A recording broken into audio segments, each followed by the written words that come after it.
kush po ja bën protestën Edi Ramës, pra kush po ngrihet kundër Edi Ramës, janë element të Sorosit, janë element të partive europiane?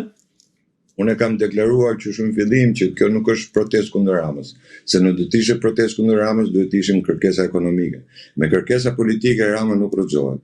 Unë thash Sorosi dhe kur themi Sorosi edhe të majtët europian që estisën këtë lloj proteste dhe financuan këtë lloj proteste, t'jeni të bindur që këta duan që të zën, unë ja u shpjegova pak më parë, të zën çdo rrugë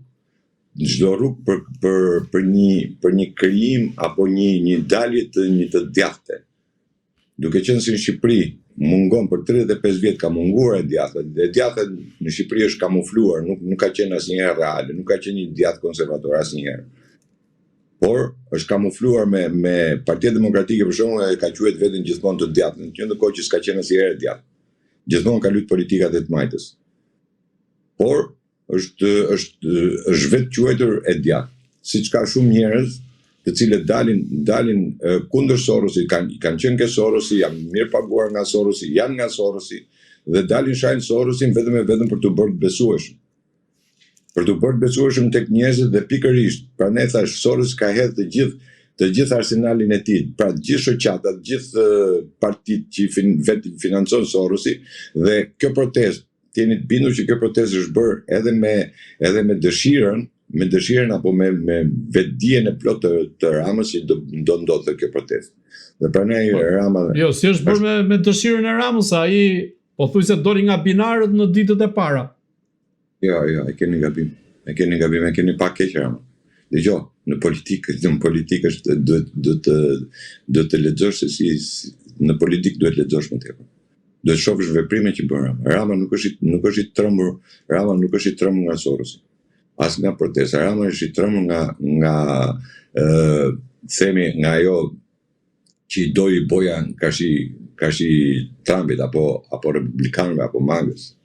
Po Trumpi s'po thot asgjë. E tha Trumpi, ka thënë Trumpi gjithmonë. E keni gabim.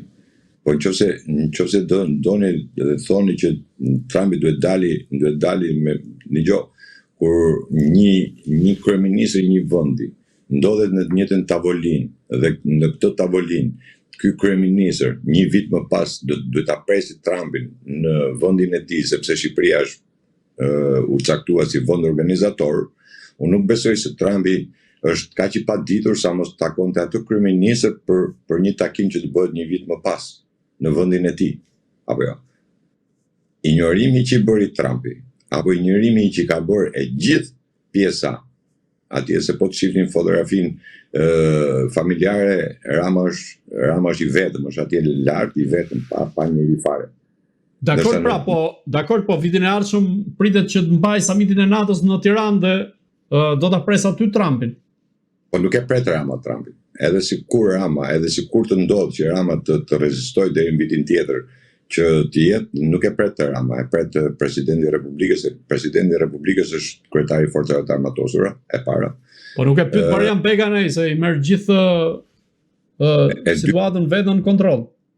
E dyta, nëse Rama ka vajtur si përfaqësues i Shqipërisë me një autorizim, pa u cilësoj, me një autorizim të presidentit të Republikës, ashtu siç vajti me autorizim të kuvendit në bordin e paqes, me ardhin e Trumpit në Shqipëri, nëse Trumpi vjen në Shqipëri, Bajram Bega është i detyruar qoftë edhe në shtrat të qohet dhe të presi presidentin Trump. Dhe Edi Rama nuk mundet të marri asnjë lloj autorizimi nga Bajram Bega për të prit Trumpin. Kjo është taksative. Dhe deklarata që bëri Trumpi tjetra në samitin e Turqisë, nëse nuk do të erdha në samitin e Turqisë sepse kam mik Erdoganin, pra nëse nuk kam mik Erdoganin, unë nuk vi. Kemi dy momente. Momenti i parë që nuk është caktuar data se kur do bëhet mbledhja e NATO-s në Shqipëri, dhe konfirmimi i Trumpit a do vi apo nuk do vi në Shqipëri. Janë dy gjëra komplet të cilat hedhin hedhin tokë çdo lloj aludimi që mund bëhet që Rama nesër mund të dalë dhe të presi presidentin Trump, por në mënyrë absolute, të jeni të bindur, në mënyrë absolute Rama nuk do ta presi Trumpin. Edhe sikur Trumpi të vinë nesër nuk e pret. Kur thoni që nuk do ta pres Trumpin dot Edi Rama, çfarë keni parasysh?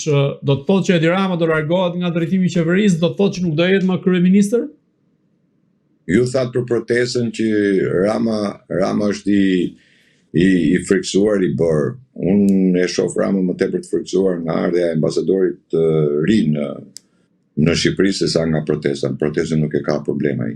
Protestën e ka në kontroll, nuk ka problem. Ju do ta shihni në protestë, nëse jeni në protestë ju do shihni që mikrofoni kontrollohet, por nga këta njerëz mikrofoni është i limituar, nuk lejohen njerëz të cilët dihen, supozojmë që janë intelektual, janë njerëz me reputacion, ata njerëz nuk lejohen që të flasin, por janë njerëz të rëndom dhe pastaj dalin dikush del aty, këto bën ato lloj deklarate të cilat nuk duhet bërë sepse mos harroni se të mbash në një protestë ku ti pretendon të rrëzosh Ramën dhe të dalësh edhe të flasësh për Karl Marxin një gjysore, aty të marrësh leksionet e Karl Marxit, mund të duket një protestë, mund të rrëzoj Ramën, që është nisur për të rrëzuar Ramën.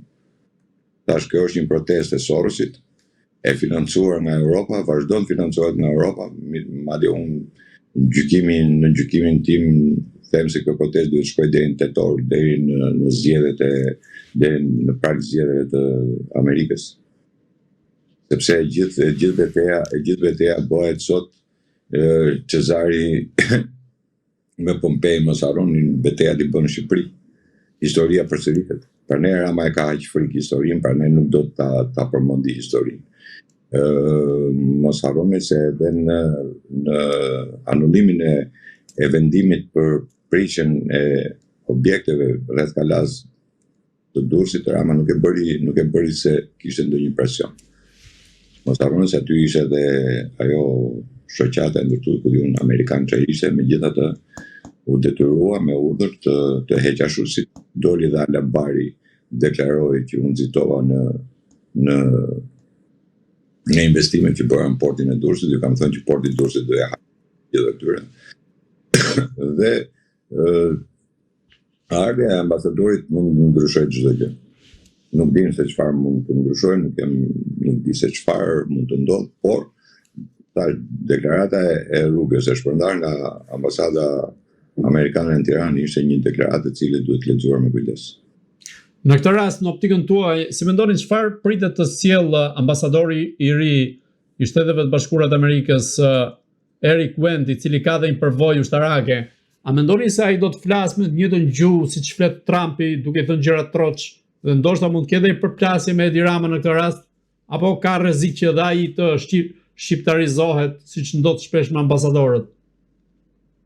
Duke qenë ushtarak është e vështirë të thuash që ai do luajë diplomatikisht. Sepse zakonisht ushtarakët nuk luajnë diplomatikisht, zakonisht ushtarakët i thonë gjërat janë dhe ashtu si marrin komandat. Pra i transmetojnë komandat ashtu si që marrin. Nuk din ti rregullojnë, ti bëjnë. Dhe ndoshta kjo është arsye që ka ardhur ky general ka ardhur në krye të diplomacisë shqiptare të Amerikës. Them se lufta që ka hap Trumpi ka shi Sorosit, ka shi asaj çfarë deklaroi dhe në Turqi kur tha marksizmi, leninizmi është e keqja më e madhe. Dhe lufta kundër Sorosit, të cilin e ka shpallur si organizatë terroriste, nuk besoj se nuk do jetë pandikim në ardhen e ambasadorit në Shqipëri. Prandaj ju thash që Sorosi ka ngritur të gjithë aleancën e tij, pra të gjithë levat e tij, shoqatat, shoqëritë civile, partitë politike, ka futur në lojë pikërisht që kudo që të shkosh ti dhe të vesh dorën, të dalë po Sorosi. Kjo është e keqja e Shqipërisë, se për 35 vjet Sorosi ka pas treja më të ngrohtë e ka pasur në Shqipëri. Pjesë më të madhe ka bërë. Po në këtë rast dhe mos harrojmë edhe Kosovën, se edhe Albin Kurti është pjesë e Sorosit. Mos e harrojmë edhe këtë.